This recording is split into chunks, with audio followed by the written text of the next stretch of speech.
ಶ್ರೀ ಗುರುಭ್ಯೋ ನಮಃ. ನಮಸ್ಕಾರ ಸಿಂಹರಾಶಿಯ ಜಾತಕದವರೇ. ಕಾಡಿನ ರಾಜ ಸಿಂಹದಂತೆ ಗಾಂಭೀರ್ಯದಿಂದ ಬದುಕುವ ನಿಮ್ಮ ರಾಶಿಯವರಿಗೆ ಈ 2026ರ ಯುಗಾದಿ ಒಂದು ದೊಡ್ಡ ತಿರುವು. ನಿಮ್ಮ ಜೀವನದಲ್ಲಿ ಈವರೆಗೆ ನೀವು ಕಂಡಿರದ ರಾಜಯೋಗವೊಂದು ಆರಂಭವಾಗಲಿದೆ. ಆದರೆ ನೆನಪಿಡಿ, ಸೂರ್ಯನಿಗೆ ಗ್ರಹಣ ಹಿಡಿಯುವಂತೆ ನಿಮ್ಮ ಯಶಸ್ಸಿಗೂ ಗ್ರಹಣ ಹಚ್ಚಲು ನಿಮ್ಮ ಸುತ್ತಮುತ್ತಲೇ ಕೆಲವರು ಹೊಂಚು ಹಾಕುತ್ತಿದ್ದಾರೆ. ಈ ಯುಗಾದಿ ನಂತರ ಇಬ್ಬರು ವ್ಯಕ್ತಿಗಳ ಬಗ್ಗೆ ನೀವು ಎಚ್ಚರದಿಂದಿರದಿದ್ದರೆ ನೀವು ಕಟ್ಟಿದ ಸಾಮ್ರಾಜ್ಯವೇ ಕುಸಿಯಬಹುದು. ಆ ಇಬ್ಬರು ದ್ರೋಹಿಗಳು ಯಾರು? ನಿಮ್ಮ ಆತ್ಮಗೌರವಕ್ಕೆ ಧಕ್ಕೆ ತರಲು ಅವರು ಮಾಡುತ್ತಿರುವ ಸಂಚುಗಳೇನು? ಈ ವಿಡಿಯೋದಲ್ಲಿ ಎಳೆಯಾಗಿ ಬಿಚ್ಚಿಡುತ್ತೇನೆ. ವಿಡಿಯೋವನ್ನು ಕೊನೆಯವರೆಗೂ ನೋಡಿ. ಇಷ್ಟವಾದರೆ ಕೂಡಲೇ ಲೈಕ್ ಮಾಡಿ ಮತ್ತು ಭಕ್ತಿಯಿಂದ ಕಮೆಂಟ್ ಬಾಕ್ಸ್ನಲ್ಲಿ ಓಂ ಸೂರ್ಯಾಯ ನಮಃ ಎಂದು ಬರೆಯಿರಿ. 2026ರ ರಾಜಯೋಗ ಮತ್ತು ಅಧಿಕಾರ ಪ್ರಾಪ್ತಿ.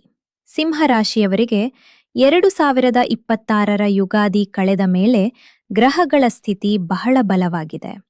ನಿಮ್ಮ ರಾಶ್ಯಾಧಿಪತಿ ಸೂರ್ಯನ ಅನುಗ್ರಹದಿಂದ ಸಮಾಜದಲ್ಲಿ ಗೌರವ, ಕೀರ್ತಿ ಮತ್ತು ಉನ್ನತ ಹುದ್ದೆಗಳು ಲಭಿಸಲಿವೆ. ಕಳೆದ 2 ವರ್ಷಗಳಿಂದ ನೀವು ಅನುಭವಿಸಿದ ಅವಮಾನಗಳಿಗೆ ಈಗ ಉತ್ತರ ಸಿಗುವ ಸಮಯ ಬಂದಿದೆ. ಆರ್ಥಿಕವಾಗಿ ನೀವು ದೊಡ್ಡ ಮಟ್ಟದ ಹಣವನ್ನು ಗಳಿಸಲಿದ್ದೀರಿ. ಆದರೆ ಈ ಯಶಸ್ಸೇ ನಿಮಗೆ ಶತ್ರುಗಳನ್ನು ಸೃಷ್ಟಿಸುತ್ತಿದೆ. ನೀವು ಬೆಳೆಯುತ್ತಿರುವುದನ್ನು ಕಂಡು ಸಹಿಸದ ನಿಮ್ಮ ಆಪ್ತ ಬಳಗದವರೇ ನಿಮ್ಮ ಕಾಲು ಎಳೆಯಲು ಸಿದ್ಧರಾಗಿದ್ದಾರೆ.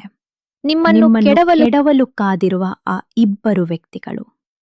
ಸಿಂಹರಾಶಿಯವರು ಸ್ವಾಭಿಮಾನಿಗಳು ಮತ್ತು ಯಾರಿಗೂ ಬಗ್ಗದವರು. ಆದರೆ ನಿಮ್ಮ ಈ ನೇರ ನುಡಿ ಕೆಲವರಿಗೆ ಇಷ್ಟವಾಗುತ್ತಿಲ್ಲ.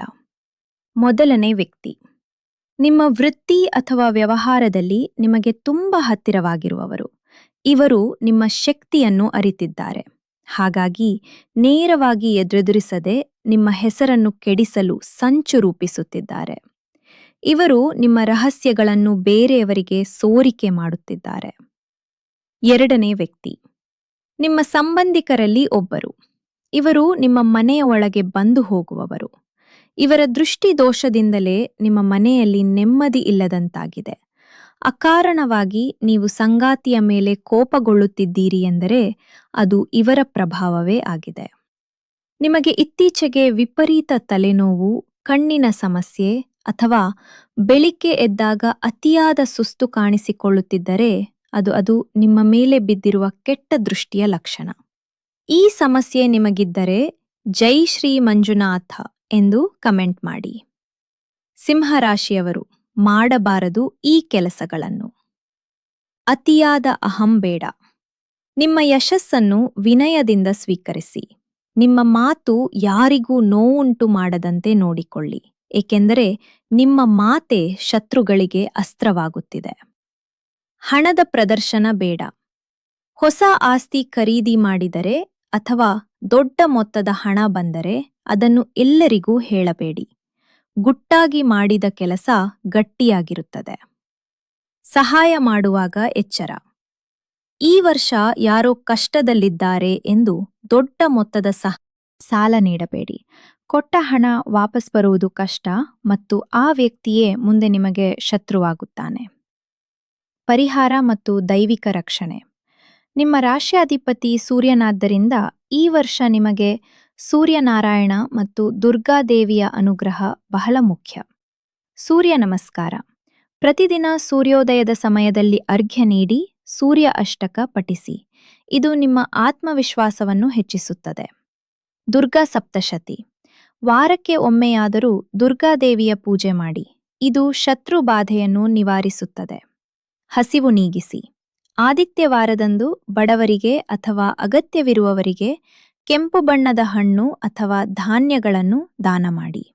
ಮನೆಯ ರಕ್ಷಣೆ. ಮನೆಯ ದ್ವಾರಕ್ಕೆ ನಿಂಬೆಹಣ್ಣು ಮತ್ತು ಮೆಣಸಿನಕಾಯಿ ಕಟ್ಟುವುದು ಅಥವಾ ಕೆಂಪು ಬಣ್ಣದ ಹೂವುಗಳ ಅಲಂಕಾರ ಮಾಡುವುದು ನಕಾರಾತ್ಮಕ ಶಕ್ತಿಯನ್ನು ತಡೆಯುತ್ತದೆ. ಆರ್ಥಿಕ ಮತ್ತು ಕೌಟುಂಬಿಕ ಭವಿಷ್ಯ. 2026ರಲ್ಲಿ ಭೂಮಿ ಮತ್ತು ವಾಹನ ಯೋಗ ಅತಿ ಹೆಚ್ಚಾಗಿದೆ.